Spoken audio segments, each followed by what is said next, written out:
Bismillahirrahmanirrahim. Assalamualaikum warahmatullahi wabarakatuh. Alhamdulillahirrabbilalamin. Wassalatu wassalamu ala asrofil anbiya'i wal mursalin wa ala alihi wa ashabihi ajma'in.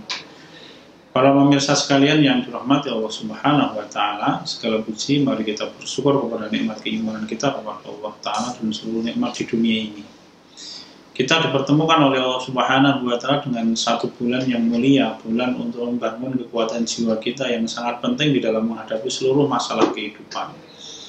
Bulan Ramadan. Apa yang bisa kita kerjakan dan kita manfaatkan dari waktu kita di bulan Ramadan? Bulan Ramadan adalah satu bulan di mana Allah melipat gandakan seluruh pahala amal soleh. Tidak hanya sholat kita, tidak hanya bacaan Quran kita, tidak hanya sedekah kita, tetapi terkait dengan kebutuhan kita hari ini untuk membangun kekuatan pribadi kita agar tidak mudah patah di dalam menghadapi masalah kehidupan dan tekanan berbagai macam musibah yang berat. Ada amalan-amalan yang biasa dikerjakan oleh Kanjeng Nabi kita Muhammad SAW dan para sahabatnya untuk membuat jiwa kita menjadi jiwa yang tangguh. Satu amal yang bisa kita kerjakan adalah mari kita perbanyak dan kita perpanjang qiyamul lail kita. Ya, sholat tarawih kita perpanjang. Kalau misalkan bacaan kita biasanya hanya qul huwallahu ahad dan inna a'thaina, ya, karena ini kita sholat tarawihnya di rumah, maka mari kita baca ayat-ayat yang panjang sebagai bagian dari tawadhu kita kepada Allah Ta'ala. Karena sesungguhnya Allah Ta'ala mengajarkan qiyamul lail kepada Rasul kita Muhammad SAW merupakan rangkaian amal yang tujuannya untuk membangun kekuatan jiwa. Allah Ta'ala menyampaikan, a'udzubillahi minasyaitonirrajim, ya ayyuhal muzammil qumil laila illa qalila nisfahu wa minqus minhu qalila aw zid 'alaihi wa rattilil qur'ana tartila inna sanulqi 'alaika qawlan tsaqila. Surat ini turun ketika Al-Quran baru terdiri dari 3 surat. Allah memerintahkan Rasul kita Muhammad SAW untuk melaksanakan qiyamul lail. Apa tujuannya? Ayat kelimanya Allah menyampaikan inna sanulqi 'alaika qawlan tsaqila. Sesungguhnya aku Allah akan memberikan beban yang berat kepadamu. Perkataan yang berat. Perkataan yang berat itu la ilaha illallah. Perkataan yang berat itu adalah Al-Quran.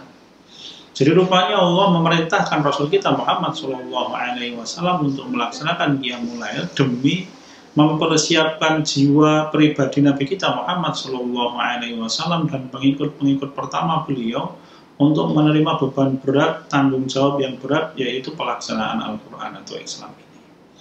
Maka kita mendapatkan qiyamul lail yang dikerjakan Rasul kita Muhammad SAW itu diwajibkan oleh Allah pertama kali, hukumnya fardhu ain waktu itu. Baru kemudian diringankan oleh Allah Ta'ala setelah 1 tahun menjadi sunnah muakkad dengan turunnya firman Allah di dalam surat Al-Muzammil ayat terakhir.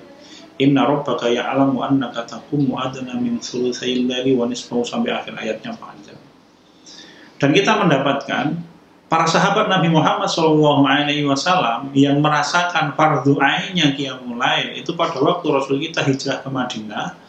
Setelah kemudian Rasul kita wafat, kemudian kita mendapatkan para sahabat ini menjadi sahabat-sahabat yang menjadi tokoh-tokoh besar Islam.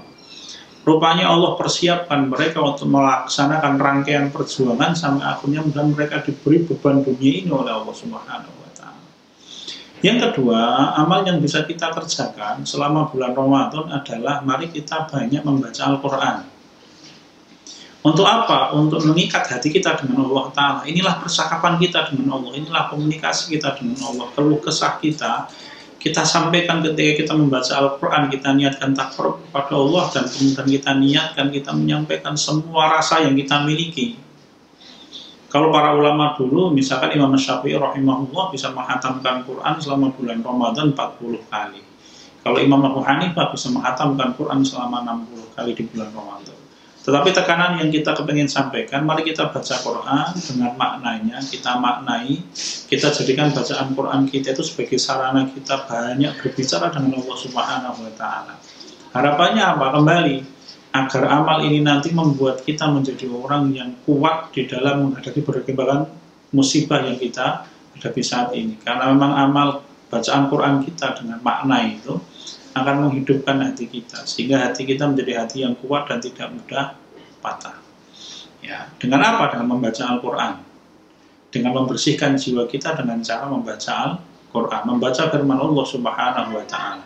Para ulama salaf menyampaikan tidak ada amal yang lebih utama melebihi mengarahkan wajah kita kepada mushaf. Mushaf kita pegang, kita baca, kita arahkan wajah kepada mushaf. Untuk apa? Untuk berkomunikasi dengan Allah Subhanahu wa Ta'ala.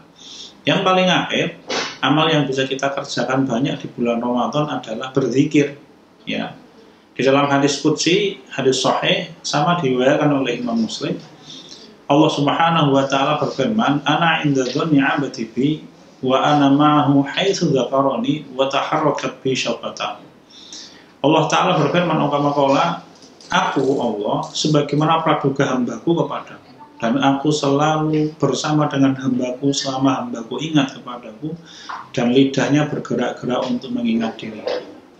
Perbanyak zikir agar hati kita tersambung dengan Allah, agar kita selalu diingat oleh Allah Subhanahu wa Ta'ala, sehingga semua masalah yang kita hadapi diringankan oleh Allah Subhanahu wa Ta'ala. Semoga Allah meringankan beban dunia dan akhirat kita, dan semoga Allah menambah kebaikan dunia dan akhirat kita.